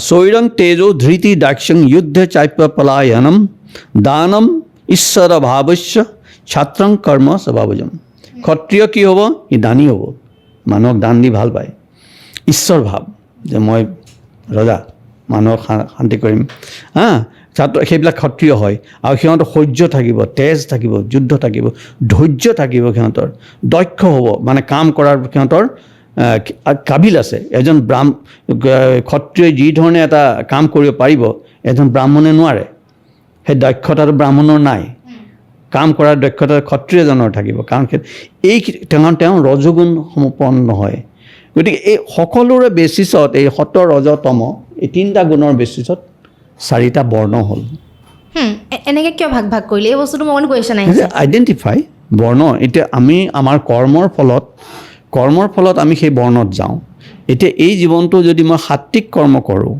মৰাৰ সময়ত মোৰ সত্য গুণটো মোৰ শৰীৰত থাকিব নহয় সেইটো গীতাতে কৈছে দেই আছে সত্য গুণটো থাকিব নহয় সেইকাৰণে যেতিয়া নেক্সট বাৰ্থ হ'ব মই হয়তো কোনোবা এটা ব্ৰাহ্মণ পৰিয়ালত জন্ম হ'ম য'ত পূজা পাঠ ৰাতিপুৱা গধূলি হ'ব তাত ৰজগুণৰ নাথাকে আৰু সেইটো কৰি মই আগবাঢ়ি যাব পাৰোঁ যিজন ৰজগুণৰ হয় এইটো বয়সত এইটো জন্ম জন্ম মই ৰজগুণ খুব বিজনেছ কৰিছোঁ পইচা পাতি কৰিছোঁ শাসন কৰিছোঁ চাৰিওফালে পইচা অমুক দান দিছোঁ নাম কমাইছোঁ সেইটো ৰজগুণ হ'ল সেই নেক্সট জন্মটোত যদি সি কোনো সাত্বিক কাম নকৰে নেক্সট জন্মটোত আকৌ ৰজ হ'ব সেইকাৰণে এটা বৰ্ণ ছিষ্টেমটো দিছে আইডেণ্টিফাই কৰিবলৈ যে এই কামৰ মাজেৰে গুণকেইটা আচলতে গুণকেইটা বুজাইছে গুণক আমি ইগন'ৰ কৰিব নোৱাৰোঁ সত্য ৰজত এই তিনিটা গুণ আমি ইগন'ৰ কৰিলে আমি বুজি নাপাম যে কৰ্ম কিয় কৰে মানুহে কোনে কিয় এজন ব্ৰাহ্মণে কি কাম কৰি আছে এজন ক্ষত্ৰিয়ই কি কাম কৰি আছে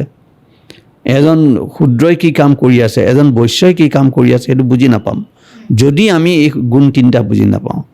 সেই গুণ তিনিটাৰ পিছত হ'ল বৰ্ণ ছিষ্টেমটো আহে। বৰ্ণ সিহঁতে কোনো এইটো বেয়া দেখাবলৈ কোৱা নাই। শূদ্ৰবিলাক ব্ৰাহ্মণতকৈ তল খাপৰ সেইটো ক'ব যোৱা নাই, কিন্তু মানুহেতো সেইটোৱে বুজে আচলতে। সেইটো পিছত কৰিছে, সেইটো আহি ৰাখে পিছত, সেইটো ক'ব যোৱা নাই যে তুমি তোমাৰ শৰীৰত তামসিক গুণটো বেছি আছে, গতিকে তুমি ব্ৰাহ্মণৰ যিখিনি কৰ্ম জ্ঞান বিজ্ঞান কৰিবলৈ যত্ন কৰিলে নহ'ব। তুমি শূদ্ৰৰ কাৰণে যিখিনি কৰ্ম সেইখিনি কৰি তুমি লাহে লাহে তুমি ৰাজসিক বা সাত্বিক হৈ পেলাই তুমি সেই জ্ঞান বিজ্ঞান লৈ তুমি মুক্তি পাবা। আধ্যাত্মিক ভাগত তেনেকৈ বুজাইছে। ৰজগুণৰ মানুহখিনিয়ে যিখিনি ৰাজসিক সিহঁতৰ কাৰণে অলপ সুবিধা, সিহঁতৰ ওচৰতে আছেতো সুবিধা, সিহঁতে অতি সোনকালে সিহঁতে সাত্বিক গুণ লৈ বৈৰাগ্য আহিব লাগিব। কাম কৰি আছে, আমাৰ অসমতো দেখিছোঁ বহুত মানুহে বহুত কাম কৰি আছে। আই এম 100% চিয়'ৰ এসময়ত গৈ এইবিলাক মানুহৰ বৈৰাগ্য আহিব, এইবিলাক মই কি কৰিলোঁ নাই নকৰাই ভাল, সেইটো বৈৰাগ্য অহাৰ লগে লগে সাত্বিক হ'ব, সি আগবাঢ়ি গৈ থাকিব। এইটোৱেই ছিষ্টেমটো আছিলে। আচ্ছা, এইটো যেতিয়া ছিষ্টেম এতিয়া মই ক'লোঁ নহয় যে মই যদি এইটো জীৱনত সত্ত্বগুণত কাম কৰিলোঁ, মই অহা জন্মত ব্ৰাহ্মণ পৰিৱেশত জন্ম হ'ম।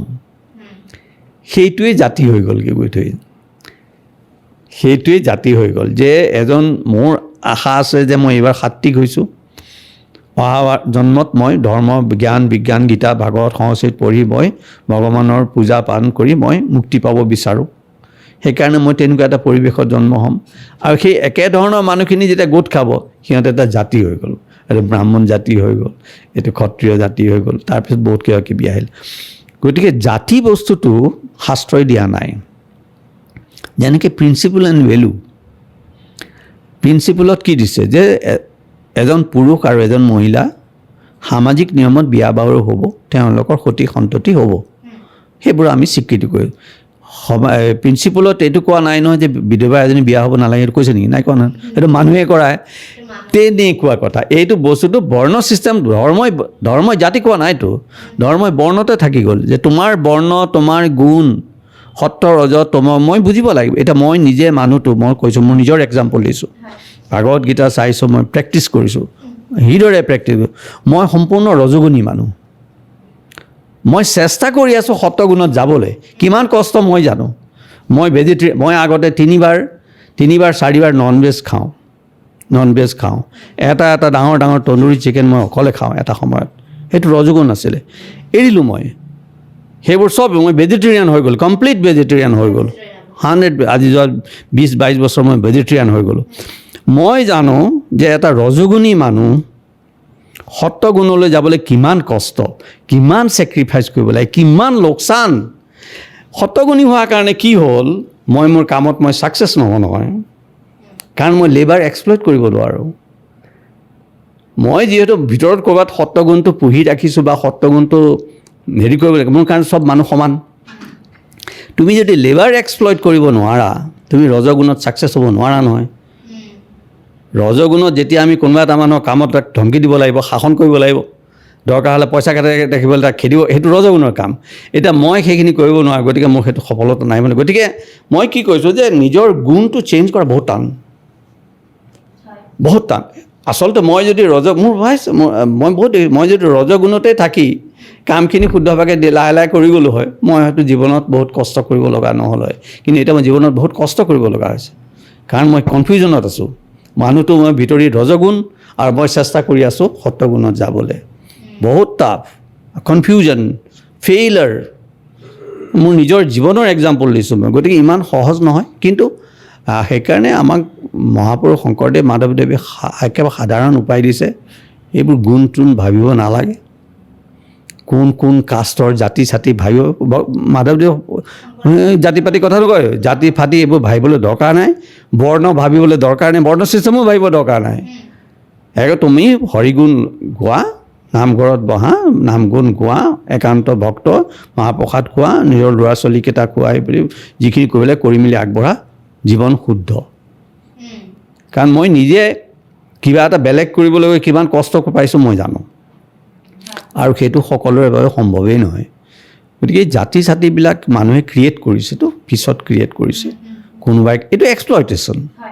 শোষণ এটা কিছুমান মানুহক জন্মৰ পৰাই একে নেগলেক্ট কৰি পেলাই থোৱাটো শোষণ তাক বুজাই দিব লাগিবতো এজন মানুহ এতিয়া এটা ল'ৰাই আহি পেলাই যদি কয় যে মই ছায়েন্স ল'ম আৰু টিচাৰে বা প্ৰিন্সিপালে জানে যে ইয়াৰ সিমান কেপাবিলিটি নাই ই ছায়েন্স পঢ়িব নোৱাৰে তাক বুজাব লাগিব নহয় ভাবে তই ছায়েন্সটো ল'বি কিন্তু যদি ফেইল হৈ যাওঁ তোৰ লোকচান হ'ব সময় লোকচান হ'ব নহয় তোৰ তেনেকুৱা কথা যে এজন মানুহে যদি তেওঁ নিজেই মণিকূটত গৈ তেওঁ গোটেইখিনি কাম কৰিব নাজানে তেওঁক বুজাব লাগিব চোৱা দেই মণিকূটত এইখিনি কাম আছে তুমি ইচ্ছা কৰিলে কৰিব পাৰা কিন্তু তুমি কৰিবলৈ গ'লে এইটো ভুল হ'ব তেতিয়া তোমাৰ ইফালেও নহ'ল সিফালেও নহ'ল তাতকৈ তুমি এইখিনি কৰা লাহে লাহে ষ্টেজ বাই ষ্টেজ তুমি সেই বস্তুখিনি বুজাই দিয়া কাৰো সময়ো নাই সুবিধাও নাই আঁতৰাই থৈ দিয়ে আৰু ক'ত হ'ব আৰু এটা মোৰ কুৱেশ্যন মনলৈ আহিছে এতিয়া ধৰি লওক আপোনাক সৃষ্টি কৰিছে আপোনাৰ মা দেউতা থকাৰ কাৰণে আপুনি সৃষ্টি হৈছে বা জন্ম হৈছে মই জন্ম হৈছোঁ মা দেউতাৰ পৰা তেনেকৈ ভগৱান ক'ৰ পৰা জন্ম হৈছে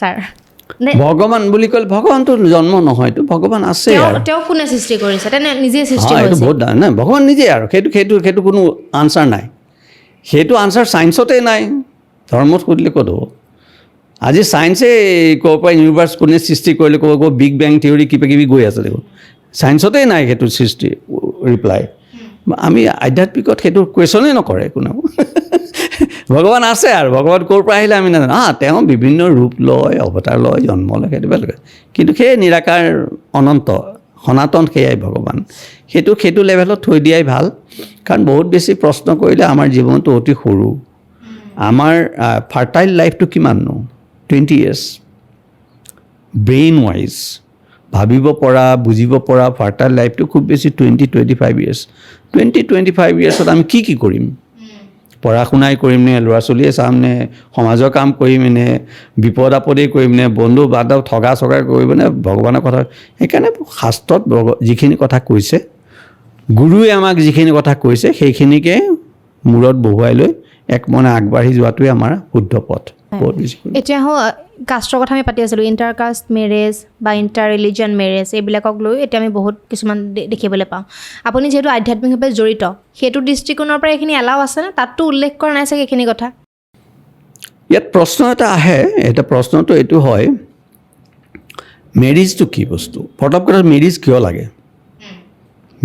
লাগে মেৰিজ এটা ছ'চিয়েল ইনষ্টিটিউশ্যন আমি আগতে কৈছোঁ আমি যেতিয়া হিউমেন ছ'চাইটি আৰম্ভ কৰিলোঁ আগতেতো মানুহবোৰ এনে ঘূৰি ফুৰিছে কোনো বিয়া বাৰু নাই ক'ৰবাত ল'ৰা ছোৱালী ক'ত প্ৰডাকশ্যন কৰিছে যে জীৱ জন্তুৰ নিচিনাকৈ আছিল তাৰপিছত তেওঁলোকে এটা ফেমিলি বনালে ওচৰ চুবুৰীয়া হ'ল ঘৰ হ'ল গাঁও হ'ল লাহে লাহে যিটো হিউমেন মানৱ বিকাশৰ যিটো পথটোত সেই মানৱ বিকাশৰ পথত কোনোবা এটা সময়ত বিবাহটো এটা ছ'চিয়েল ইনষ্টিটিউশ্যন সমাজৰ এটা ইউনিট বনাই পেলালে আৰু যে এই বিবাহটো সমাজৰ অনুমতি হ'লে এনেকৈ কৰিব তাৰ বহুত কাৰণ থাকিব পাৰে গতিকে সেইটোৱে বিবাহ যদি আমাৰ আজিৰ যুগৰ ল'ৰা ছোৱালীয়ে কোনোবাই কয় যে আমি সমাজৰ কথা নামানো আমাৰ নিজৰ মতে বিবাহ এটা তেওঁলোকৰ কথা কিন্তু সেইটো সমাজৰ শুদ্ধ বিবাহ নহ'ল কাৰণ তাত বিবাহত এটা ডাঙৰ বস্তু কি মোৰ নিজৰ অনুভৱৰ পৰা কৈ বিবাহত এটা ডাঙৰ বস্তু যে আমাৰ এটা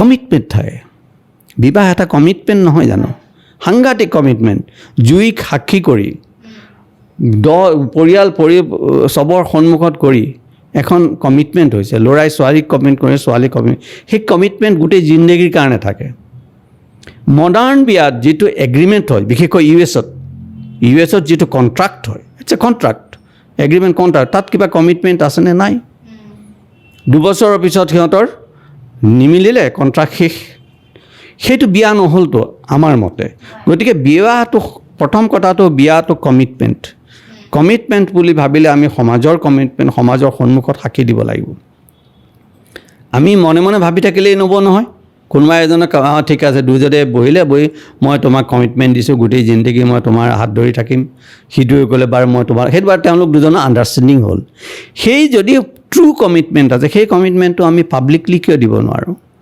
পাব্লিকলি দিবলৈ গ'লে বিয়াখন আহে first thing commitment second thing আহিব যে বিয়া যেতিয়া হয় তেতিয়া দুটা সংস্কৃতিৰ মাজত বিয়া হয় এটা ল'ৰা এজনী ছোৱালীৰ বিয়া নহয় দুখন সমাজৰ মাজত বিয়া হয় দুটা ফেমিলিৰ মাজত বিয়া হয় কাৰণ আমি সমাজৰ কথা ভাবি থাকিব লাগিব গতিকে তাত কিছুমান নিয়ম কানুন সমাজৰ নিয়ম কানুন আমি মানি চলিব লাগিব গতিকে নামানো বুলি ক'লে নহ'ব নামানো বুলি ক'লে নামানিব পাৰে কিন্তু সেইখন সমাজৰ উন্নতিৰ ৰাস্তা নহ'ল সমাজ ধ্বংসৰ ৰাস্তা হ'ব সেইটো সমাজে সেইটো নকৰে আৰু আমাৰ তাতকৈ ডাঙৰ কথা হৈ গ'ল যে আমি যদি ল'ৰা ছোৱালীৰ কথা আছে ফিউচাৰৰ কথা আছে সংস্কৃতিৰ কথা আছে গোটেইখিনি মিলি যদি আমি কৰিবলৈ যাওঁ তেতিয়া আমি সমাজৰ যিটো ছিষ্টেম আছে সেইটো মানি চলিব লাগিব আৰু আকৌ মই আগতেও কৈছোঁ মেৰিজটো আৰু বাৰে বাৰে নহয় কোনোবাই 2 বছৰ 3 বছৰ 7 বছৰ সেইটোৰ উত্তৰ মোৰ হাতত নাই সেইটো মোৰ হাতত আছে সেইটো সুবিধা আৰু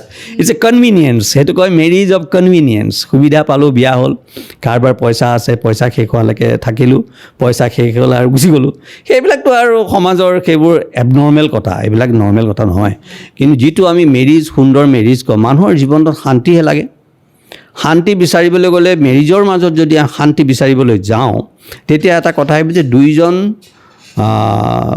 হাজবেণ্ড ৱাইফৰ কালচাৰটো মিলিব লাগিব নহয় আৰু সেই কালচাৰটো মিলিবলৈ যাওঁতে কিছুমান জাতি পাতি কথা আহি যায় which is not very strict সেইটো নট ষ্ট্ৰিক্ট সেইটো প্ৰয়োজন নাই কিন্তু যোনে বিচাৰি লয় যিজন স্মাৰ্ট ল'ৰাই নিজৰ পচন্দৰ ভাল ছোৱালী বিচাৰি ল'লে যিজনী ভাল ছোৱালীয়ে নিজৰ পচন্দৰ ল'ৰা মনৰ লগত মিলা যাৰ লগত জীৱনটো থাকে মিলাই ল'লে সেইটো ভাল কথা তেতিয়া চবে এগ্ৰী কৰে কিন্তু যেতিয়া তেওঁলোকে নোৱাৰে তেতিয়া ফেমিলিয়ে চাই দিয়ে আৰু ফেমিলিয়ে ক্ৰাইটেৰিয়াটো কি লয় যে আমাৰ নিজৰ মানুহ ভালেই হ'ল গোসাঁই মানুহ বামুণ মানুহ সেইটো এটা তৰিকা এটা ৰাস্তা it's not a fundamental rule basic আইডিয়াটো হ'ল যে আমি সুখী হ'ব লাগিব কমিটমেণ্ট থাকিব লাগিব এনেকুৱা নহয় আচ্ছা 3 বছৰৰ পিছত বিয়া হ'ল 4 বছৰ পিছত ডিভ'ৰ্চ হ'ল সেই ল'ৰা ছোৱালীকেইটা কি হ'ব এই ডিভ'ৰ্চত চবতকৈ লোকচান কাৰ ল'ৰা ছোৱালীকেইটা নহয় জানো ইটছ ইনহিউমেন মাক বাপেকে ইমান সহজে ডিভ'ৰ্চ লয় মানে সিহঁতৰ কোনো ল'ৰা ছোৱালীৰ প্ৰতি সিহঁতৰ কোনো দায়িত্ব নাই নেকি ল'ৰা ছোৱালী জন্ম দিলে বিয়া হ'ল 9 মাহ গৰ্ভত ল'লে হস্পিটেলত থাকিল সেই ল'ৰা ছোৱালী ডাঙৰ তাৰপিছত সিহঁতৰ প্ৰতি কোনো কমিটমেণ্ট নাই নেকি কমিটমেণ্টটো ক'ত থাকিব যেতিয়া দুইজনে একেলগে থাকিব আৰু ল'ৰা ছোৱালীয়েতো মাক বাপেক বেলেগে কেতিয়াও নিবিচাৰে সিহঁতে দুইটা মাক বাপেক একেলগে থকাটো বিচাৰে গতিকে এইবিলাক ভাবি পেলাই বিয়া কৰিব লাগিব এনেই আৰু ইটোৱে সিটোক ক'ৰবাত মটৰচাইকেলত লগ পালে বিয়া হৈ গ'ল এইটোতো নহ'লে নহয় সেইটো কাম নহয় সেইটো সামাজিক মই আগেও কৈছোঁ যদি আমি সমাজ চাওঁ বিবাহটো আমি এটা সমাজৰ সংস্কৃতি বুলি ভাবোঁ সমাজৰ ইউনিট বুলি ভাবোঁ তেতিয়া বহুত দায়িত্বৰ বস্তু বিয়াটো এটা ৰেছপনচিবিলিটি এইটো মজাক নহয় ৰেছপনচিবিলিটি বুলি ভাবিবলৈ গ'লে বহুত আহি যায় ৰেছপনচিবিলিটি আৰু নাভাবিলে আৰু নাই আৰু এতিয়া উপায় নাই তাত এতিয়া আৰু এটা হঠাতে মনলৈ আহি যাওক আপোনাৰ চাকৰি জীৱন কিমান বছৰীয়া আছিল ছাৰ 35 years 35 বছৰ আপোনাৰ চাকৰিৰ মানে সময় আছিলে আপুনি বিভিন্ন ধৰণৰ কাম কৰিছে আৰু বিভিন্ন ৰেটৰ লগতো হয়তো আপুনি জড়িত আছিলে বিজয় মালিয়া বা ললিত মোদী তেনেকুৱা ধৰণৰ কেছবিলাক আপুনি চাইছিলেনে হেণ্ডেল কৰা হৈছিল হয় হেণ্ডেল কৰা হৈছিলে বিভিন্ন ধৰণৰ ইনভেষ্টিগেশ্যনত থাকে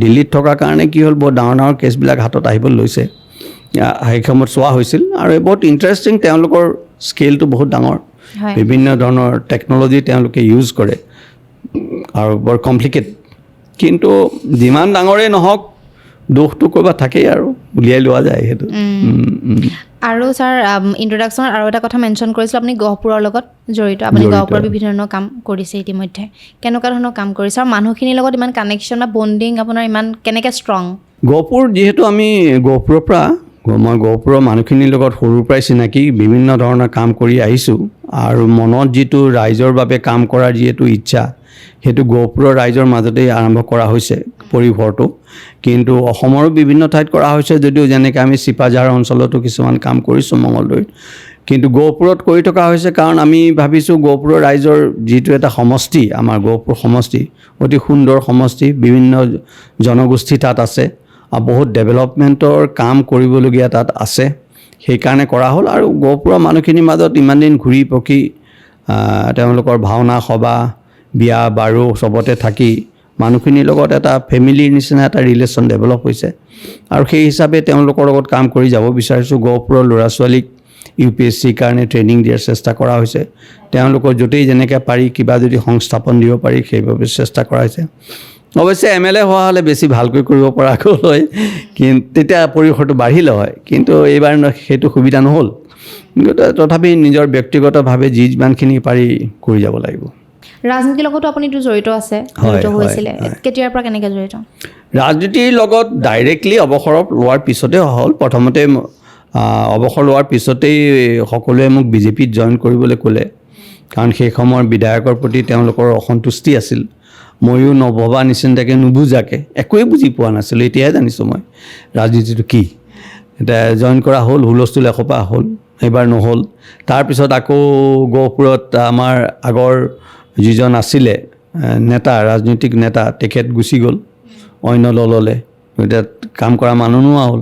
আকৌ মোক গহপুৰৰ কংগ্ৰেছে মাতি নিলে, নি পেলাই কংগ্ৰেছত কাম কৰালে কেইবাবছৰো, 2023 পৰা কৰাৰ পিছত এইবাৰ ভাবিছিলোঁ কংগ্ৰেছে টিকেটটো দিলে MLA খেলিব পৰা গ'ল হয়, তেতিয়া কাম কৰিলোঁ হয়। কিন্তু কংগ্ৰেছৰ টিকেটটো নিদিলে, তেওঁলোকৰ নিজৰ কিবা কেলকুলেশ্যন আছে চাগে, মই বুজি নাপাওঁ, আৰু আঁতৰি অহা হ'ল। আৰু গতিকে ৰাজনীতি বিভাগত তেনে লাগি থকা হৈছে। কিন্তু এতিয়া মই দেখিছোঁ ৰাজনীতিৰ বস্তুটো আমি বহুত বেছি সফল হ'ব নোৱাৰিম, কাৰণ এইটো পইচাৰ খেল হ'ল, অসম্ভৱ পইচাৰ খেল হ'ল। কোটি মানে বহুত কোটি টকাৰ, আৰু meaningless. And of the day পইচাও বাৰু খৰচ কৰোঁ, কথা নাই, কি এণ্ড অফ দ্য ডে এইটো কাম কিয় কৰিছোঁ সেইটো প্ৰশ্ন আহেতো। কেইজন মানুহ বেনিফিটেড হৈছে? ঠিক আছে, মই ইমান সোপা পইচা খৰচ কৰিলোঁ, MLA হ'লোঁ, মিনিষ্টাৰ হ'লোঁ, মই কিমানক বেনিফিট দিব পাৰিছোঁ? একো নাই, বেনিফিটটো একো নিদিয়ে। বেনিফিট কোনেও একো দিব নোৱাৰে। কিছুমান সৰু সুৰা গিফ্ট দি, কাৰোবাক পাৰিতোষিক দি এনেকৈ চলাৰ, সেইটো বেনিফিট নহ'লতো। বেনিফিটটো কি আছে? কোনোবা এজন দুখীয়া মানুহৰ হস্পিটেলত ট্ৰিটমেণ্ট কৰিবলৈ পইচা নাই, তেওঁক আমি হস্পিটেলত ট্ৰিটমেণ্টটো কৰাই দিলোঁ, সেইটোৱে বেনিফিট, ডাইৰেক্ট বেনিফিট। গতিকে মই দেখিলোঁ এইটো বৰ বেছি কামৰ বস্তু নহয় এতিয়াৰ দিনত, আগতে বুজি পোৱা নাছিলোঁ। আৰু যিহেতু আমি ইতিমধ্যে বহুতো কথা পাতিলোঁ, আধ্যাত্মিক, ধাৰ্মিক, এনেকুৱা ধৰণৰ কথা বতৰা পতা হ'ল। আপোনাৰ এটা চেনেল আছে, চেনেলটো কি বুলি আছে আৰু মানুহে কি চাৰ্চ কৰিলে পাব? আপোনাৰ বিশেষকৈ ব্যাখ্যা ভিডিঅ'বিলাক আপুনি প্ৰেৰণ কৰি থাকে ইউটিউবত, কি বুলি পাব? আপুনি অলপ কৰিলে ভাল হ'ব। চেনেল মানে বহুত বেছি ৰেগুলাৰ নাই আমাৰ, সেইটো গীতা জ্ঞান ইন আছামিজ বুলি আছে, মাজে মাজে আপলোড কৰা হয়। গীতা নামঘোষা গোটেইখিনি দিয়া হৈছে, বিভিন্ন ধৰণৰ এনেকুৱা টক শ্ব'বিলাকো দিয়া হৈছে বিভিন্ন ধৰণৰ, আৰু ডিভাইন গ্ৰেছ বুলিও আছে, দুইটা একেটাই বস্তু। তেনেকৈ বিচাৰিলে নিশ্চয় পাব, তাত পুৰণা গীতাৰ ব্যাখ্যাবিলাক পাব, নামঘোষাৰ ব্যাখ্যাবিলাক পাব, আৰু প্ৰাৰ্থনাৰ ব্যাখ্যাবিলাক আছে তাত ধুনীয়াকৈ। সেইখিনি চালে এটা চেষ্টা কৰা হৈছিল, সেইটো আকৌ আমি কৰিব যত্ন কৰিছোঁ, আগবঢ়াম। এতিয়া সময় পাইছোঁ, ইলেকশ্যনৰ পৰা ফ্ৰী হ'লোঁ যেতিয়া সময় পাইছোঁ, আগবঢ়াম, নিশ্চয় আগবঢ়াম তাত। শেষত এটা শ্লোকেৰে। কৃষ্ণ। গীতাৰ শ্লোকটো গোটেইখিনি ভাল, তথাপি মোৰ সকলোৱে জনা এভাগকে কওঁ। আমাৰ আছে সকলোৱে গীতাৰ, আমাৰ গোটেই জীৱন, মই যেনেকৈ কৈছোঁ, সৃষ্টিৰ আচল বস্তুটো হ'ল কৰ্ম। আমাৰ কৰ্মই সকলো, আমি কৰ্ম বুজি পাব লাগিব।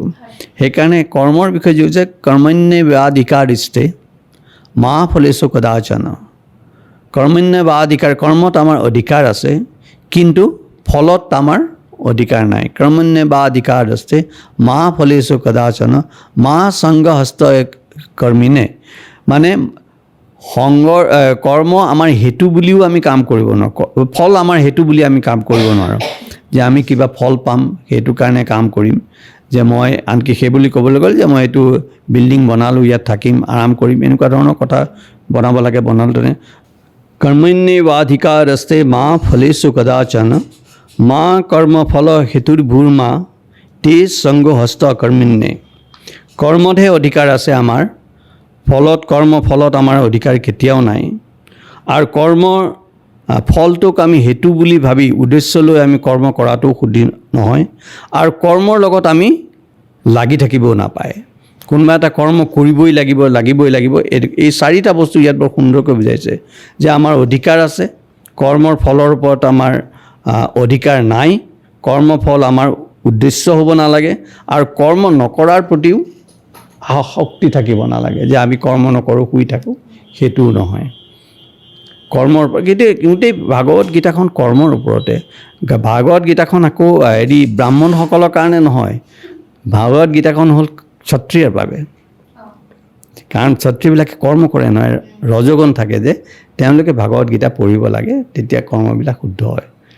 ঠিক আছে, আমি শেষ কৰি দিওঁ। বহুত Thank you. বেছি ভাল লাগিল আৰু বহুত দীঘলীয়া হ'ল। নাজানো কি হৈছে আৰু। নাই, ভাল হৈছে, বহুত কথা জানিলোঁ। আপোনাৰ কেনেকুৱা লাগিল আজি? মোৰতো ভাল লাগিল কথাখিনি ক'বলৈ পাই। মানে অন্য নহয়, এই যিটো প্ৰজন্ম আছে আমাৰ সন্মুখত, ল'ৰা ছোৱালীবিলাক দেখিছোঁ, তেওঁলোকৰ যি দিশহাৰা এটা অৱস্থা আজিৰ দিনত মই দেখিছোঁ। এই ল'ৰা ছোৱালীখিনি যেন কোনো গাইডেঞ্চ নাই এনেকুৱা লগা হ'ল, নাজানো। কোনো যেন মাক বাপেকবিলাকো গাইড কৰিব পৰা নাই, চৰকাৰে গাইড কৰিব পৰা নাই, টিচাৰে তেওঁলোকক গাইড কৰিব পৰা নাই এনেকুৱা। গতিকে সেই দিশহাৰা ল'ৰা ছোৱালীখিনিয়ে যদি কোনোবাই ক'ৰবাত কিবা এটা বুজি পায়, আমি বৰ সুখী হ'ব পাৰিম বুলি ভাবিছোঁ। সেইটো বাকী আজি আপোনালোকৰ এপিছ'ডটো চাই কেনেকুৱা লাগিলে কমেণ্ট কৰিব, ভিডিঅ'টো যিমান পাৰে শ্বেয়াৰ কৰিব, আৰু যদিহে আমাৰ এপিছ'ডবিলাক চাই ভাল পাই আছে, আমাৰ চেনেলটো ছাবস্ক্ৰাইব কৰি দিব। থেংক ইউ, নমস্কাৰ।